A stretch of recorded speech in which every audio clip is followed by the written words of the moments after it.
मती अध्याय 9। 12 प्रेरितनि जा नाला। उन खां पोइ यीशुअ पंहिंजे 12 चेलनि खे पाण वटि घुराए करे उन्हनि खे दुष्ट आत्माउनि खे कढण जो ऐं हर तरीक़े जी बीमारी ऐं रोगनि खे ठीकु करण जो अधिकार ॾिनई।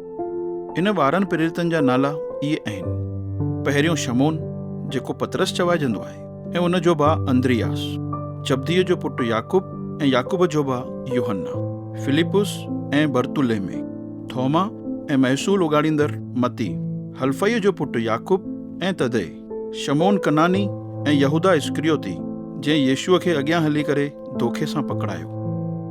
12 प्रेरितनि खे सेवा जे लाइ मोकिलणु। यीशुअ 12 प्रेरितनि खे इहा हिदायत ॾेई मोकिलियईं कि गैर यहूदियुनि वटि न वञिजो ऐं न ई सामरियुनि जे कंहिं नगर में दाख़िल थिजो, पर ख़ाली इज़राइल जे माण्हुनि वटि ई वञिजो, जेके भटकियल रिढुनि वांगुरु आहिनि। वेंदे वेंदे ईअं प्रचार कंदा वञिजो कि स्वर्ग जो राज तव्हांजे वेझो अची वियो आहे।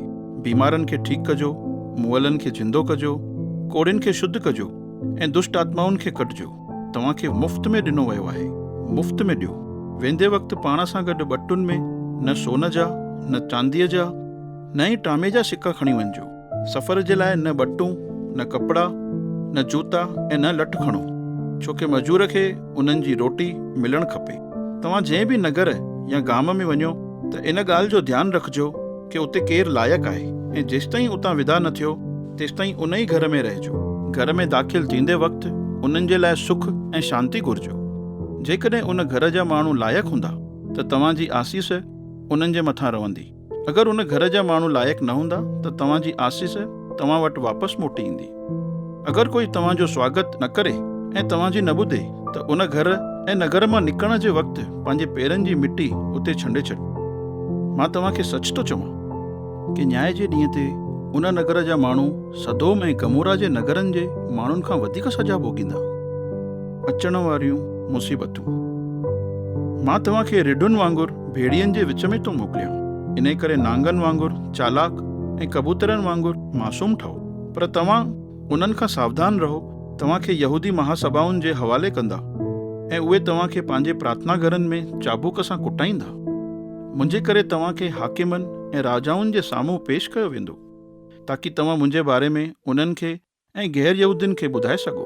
जॾहिं उहे तव्हांखे गिरफ़्तार कनि त इहा चिंता न कजो कि तव्हांखे उते कीअं ॻाल्हाइणो आहे ऐं छा चवणो आहे, छोकी जेको तव्हांखे ॻाल्हाइणो आहे उहो उन ई वक़्तु तव्हांखे ॿुधायो वेंदो। छोकी ॻाल्हाइण वारा तव्हां न, पर तव्हांजे पिता परमेश्वर जी आत्मा हूंदी, जेकी तव्हांजे द्वारा ॻाल्हाईंदी। भाउ पंहिंजे भाउ खे माराइण जे लाइ हवाले कंदो ऐं पीउ पुट खे माराइण जे लाइ हवाले कंदो, ऐं ॿार माउ पीउ जो विरोध कंदा ऐं उन्हनि खे माराए छॾींदा। मुंहिंजे नाले जे करे सभु माण्हू तव्हां खां नफ़रत कंदा, पर जेको अंत ताईं मुंहिंजे प्रति विश्वास योग्य रहंदो उहो ई बचायो वेंदो। जॾहिं उहे तव्हांखे हिकु नगर में सताइनि त तव्हां ॿिए नगर ॾांहुं भॼी वञिजो। मां तव्हांखे सच थो चवां, तव्हां इज़राइल जे सभिनीनि नगरनि में ख़ुशख़बरीअ जो प्रचार अञा पूरो बि न कयो हूंदव, उन खां पहिरियों ई माण्हूअ जो पुटु अची वेंदो। चेलो पंहिंजे गुरुअ खां वॾो न हूंदो आहे, ऐं न नौकर पंहिंजे मालिक खां। चेले जे लाइ पंहिंजे गुरुअ वांगुरु ऐं नौकर जे लाइ पंहिंजे मालिक वांगुरु थियण ई काफ़ी आहे। जेकॾहिं माण्हुनि घर जे मालिक खे ई बाल ज़ुबुल चयो आहे त उहे घर वारनि खे छा छा न चवंदा। कंहिंखां ॾकणु घुरिजे। इन लाइ उन्हनि खां न ॾकिजो जेके तव्हांखे सताइनि था, छोकी कुझु बि लिखियलु कोन्हे जेको ज़ाहिर न थींदो, ऐं कोई अहिड़ो राज कोन्हे जेको खोलियो न वेंदो। जेको मां तव्हांखे ऊंधाए में चयो आहे उनखे तव्हां रोशनीअ में ॿुधायो, ऐं जेको मां तव्हांखे धीरे सां कननि में चयो आहे उनखे धाॿनि तां प्रचार कयो। उन्हनि खां न ॾको जेके तव्हांजे शरीर खे त मारे सघंदा आहिनि, पर तव्हांजी आत्मा खे नथा मारे सघनि। पर परमेश्वर खां ॾको, जंहिंखे तव्हांजे शरीर ऐं आत्मा ॿिन्हिनि खे नर्ग में नष्ट करण जो अधिकार आहे। छा हिकु सिके में 2 झिड़कियूं नथियूं विकामजनि? त बि तव्हांजे पिता परमेश्वर जी इच्छा जे बिना उन्हनि मां हिकु बि न मरंदी आहे। तव्हांजे मथे जा वार बि ॻणियल आहिनि। इन करे ॾको न, तव्हां परमेश्वर जे लाइ केतिरनि ई झिड़कियुनि खां बि वधीक क़ीमती आहियो। यीशुअ खे स्वीकार करणु या अस्वीकार करणु। जेको बि सभिनीनि माण्हुनि जे साम्हूं मूंखे स्वीकार कंदो उनखे मां बि पिता परमेश्वर जे साम्हूं स्वीकार कंदुमि, पर जेको बि सभिनीनि माण्हुनि जे साम्हूं मूंखे अस्वीकार कंदो उनखे मां बि पिता परमेश्वर जे साम्हूं अस्वीकार कंदुमि। यीशुअ जे अचण जो अंजाम। ईअं न सोचो कि मां धरतीअ ते मेल मिलाप कराइण आयो आहियां। मां मेल मिलाप न पर बंटवारो कराइण आयो आहियां। मां पुट ऐं पिता जे, धीअ ऐं माता जे, नुंहुं ऐं ससु जे विच में विरोध कराइण आयो आहियां। तव्हांजा दुश्मन तव्हां जे ई घर जा भाती थींदा। जेको पुटु पंहिंजे माता पिता खे मूंखां वधीक प्रेम थो करे त उहो मुंहिंजो चेलो ठहण जे लाइक़ु कोन्हे। जेको पिता पंहिंजे पुट खे या पंहिंजी धीअ खे मूंखां वधीक प्रेम थो करे त उहो बि मुंहिंजो चेलो ठहण जे लाइक़ु कोन्हे। जेको बि पंहिंजो क्रूस खणी करे मुंहिंजे पोयां न हले त उहो बि मुंहिंजो चेलो ठहण जे लाइक़ु कोन्हे।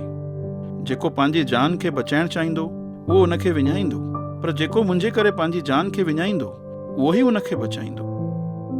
इनाम: जेको बि मुंहिंजे नाले सां तव्हांजो स्वागत थो करे, इहो ईअं आहे मञो कि उहो मुंहिंजो स्वागत थो करे, ऐं जेको बि मुंहिंजो स्वागत थो करे उहो ख़ाली मुंहिंजो न पर उहो पिता परमेश्वर जो बि स्वागत थो करे जंहिं मूंखे मोकिलियो आहे। जेको बि भविष्य वक्ता जो इन लाइ स्वागत थो करे कि उहो परमेश्वर जो भविष्य वक्ता आहे त उनखे उहो ई इनाम मिलंदो जेको भविष्य वक्ता खे मिलियो आहे। जेको बि धर्मी माण्हूअ जो इन लाइ स्वागत थो करे कि उहो धर्मी आहे त उनखे उहो ई इनाम मिलंदो जेको धर्मी माण्हूअ खे मिलियो आहे। जेको बि तव्हां मां कंहिं हिकु नंढे खे पाणीअ जो थधो गिलास इन करे थो प्यारे कि तव्हां मसीह जा चेला आहियो, मां तव्हांखे सच थो चवां कि तंहिंखे उनजो इनाम ज़रूरु मिलंदो।